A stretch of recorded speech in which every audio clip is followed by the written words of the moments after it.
Is there a PTO incoming for the Oilers in the coming days? Many of the media think that a familiar name to many in the Oilers organization is coming to Edmonton on a PTO. We'll break down all that and more today on Oilers Digest. But first, we hit 1,800 subscribers. I'd like to thank each and every one of you for helping us reach this number. Lots of training camp news to be coming here on the channel in the coming days, and also the rookie tournament. We'll have coverage of that throughout the next week. But without further ado, yes, it is the calm before the storm. Kris Knoblauch went on Oilers Now on 6:30 Ched last night, and he had some things to say about the upcoming season regarding who's going to be on the bench and what's coming with the PTO, and this is what he had to say.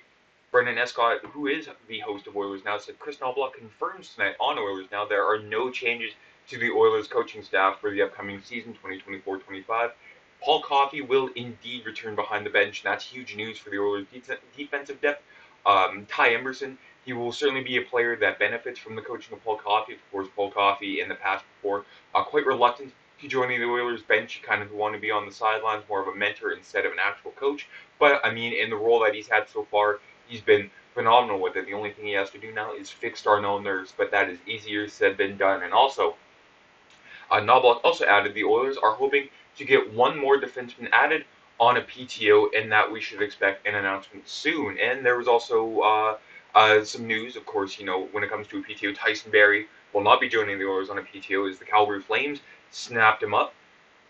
And also along with former Oiler Adam Erne, of course not a defenseman, but some former Oiler news. But Kurt Liebens of the Edmonton Journal had a very plausible name. He said Justin Schultz is a possibility in Edmonton.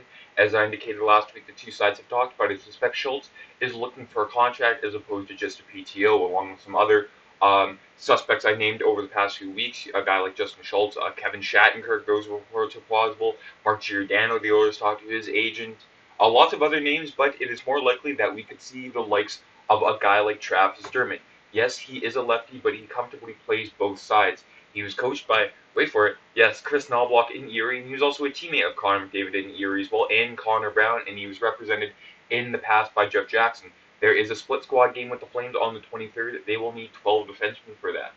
And Liebens, of course, speculating about that. Of course, with the Oilers rookie tournament, they're not going to use a whole bunch of those rookie defensemen in the first couple preseason games. Of course, that's a lot of hockey that they play in a short span of time, and so they want someone a little bit more proven. I don't want to say a lot more proven because we'll get into Travis Dermott's numbers in just a bit, but yeah, it's very plausible. I mean, with the connection that Knoblauch, Dermott, McDavid, and Jackson all have together, it could be a possibility that we see Dermott in orange and blue for maybe a limited amount of time.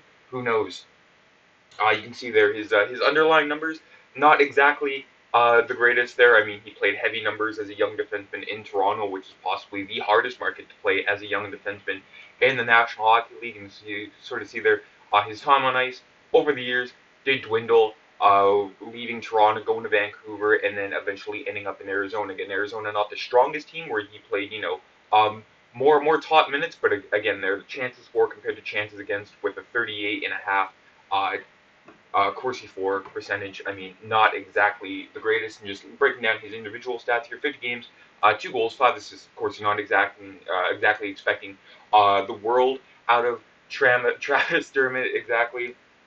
But again, it's just another warm body for the Oilers to put on their roster before they make the roster cuts.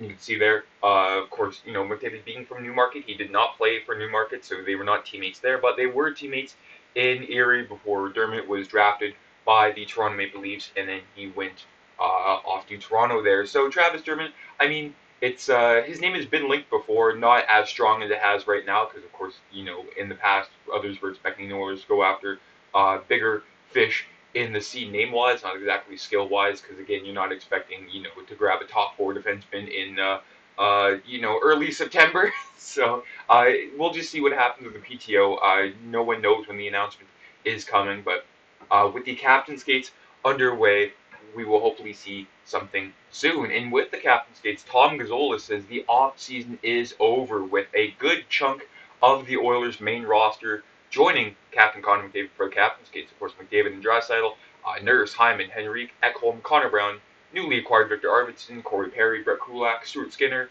Calvin Pickard, Matt Savoy, who I'm very excited to see if he cracks the opening roster opening night. Who knows? Stitcher, Bouchard, and Lebois on the ice.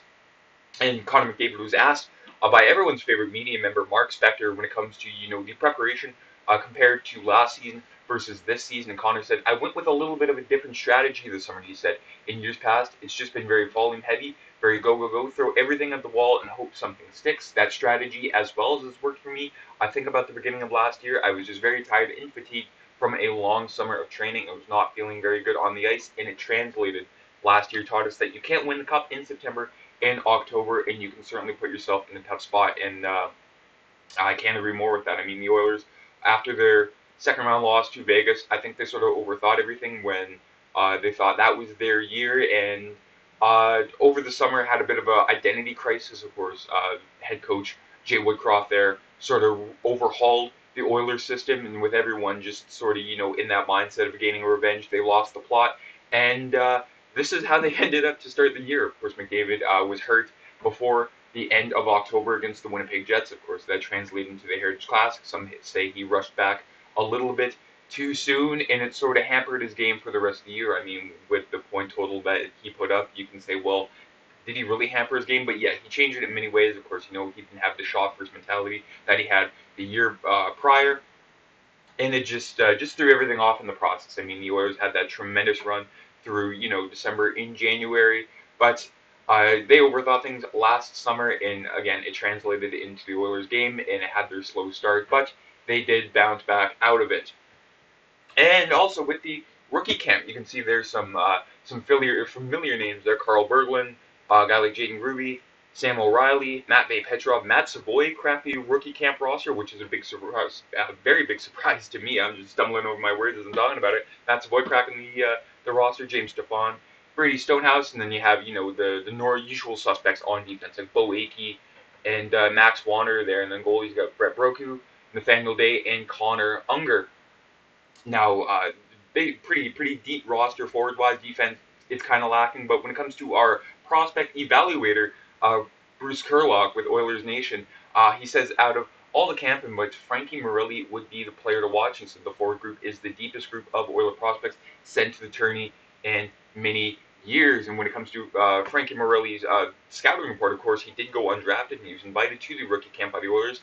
The Elite Prospects Draft Guide says Morelli's approach to defense is simple enough. He's the hammer, the puck carrier is the nail. He steadily guides opponents into his shoulder and beats down opponents in front of the net. As a cycle defender, he forces attacks high and then meets steps, and then he meets steps into them if they try to cut back. And that's all you want out of a defenseman. I mean, that is music to my ears. The Oilers need someone like that desperately. Of course, they can't rush him through the development as a young defenseman. Of course, he's teammates with Brady Stonehouse in Ottawa, so he's not totally alone at the rookie camp, but I'm very excited to see what this forward group for the Oilers prospects can do. Of course, Game 1 goes Friday night in Penticton, and we will have coverage for that all throughout the tournament, the highs and the lows and everything in between. That's it for today's episode. Have yourselves a fantastic day. I'm Matt.